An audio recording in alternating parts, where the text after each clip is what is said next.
In this recording, we're going to examine quadratic systems of equations. That could be a system of a line and a quadratic, or two quadratics, or a quadratic in some other shape like a circle, using a graphing calculator. So go ahead and take a moment to read this paragraph, get the essential information from it, and play the recording when you're ready.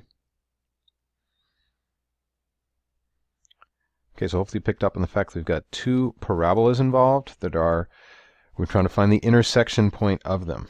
So it says using your graphing calculator. So let's pop those into our graphing calculator and see a graph. Now that you've entered these, we need to find out a decent window that will show the two curves. We can see that one of them is a negative parabola, it's oriented down, and the other one's a positive parabola, it's oriented up. They're going to intersect, possibly twice, in this window. So let's check out the table.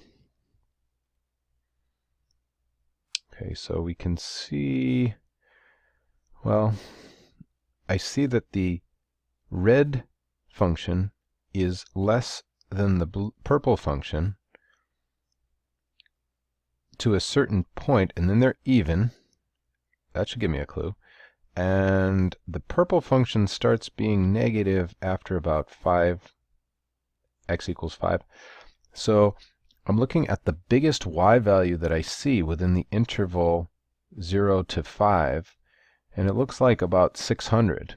Okay, so I'm going to go back to my window, and I'm going to go 0 to 5 in the x, and then for the y's, 0 to 600. Now I'm going to hit graph. All right, so there's the one function.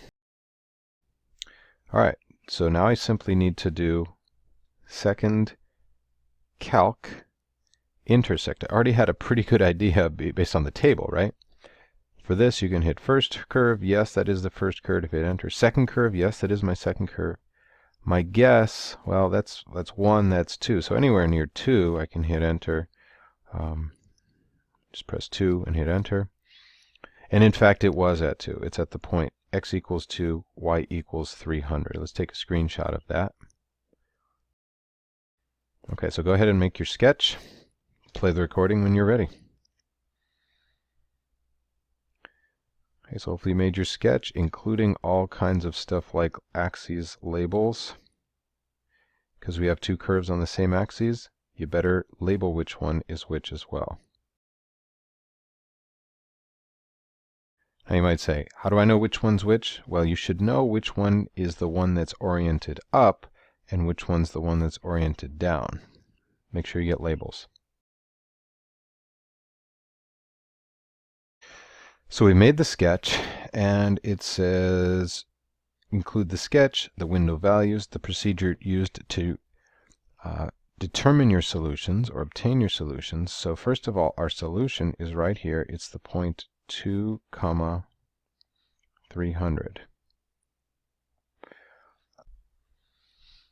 And now we just need to write down the procedure that we use to obtain our solutions. So we will basically list the steps we did on the calculator so that the person reading this knows how we got the answers.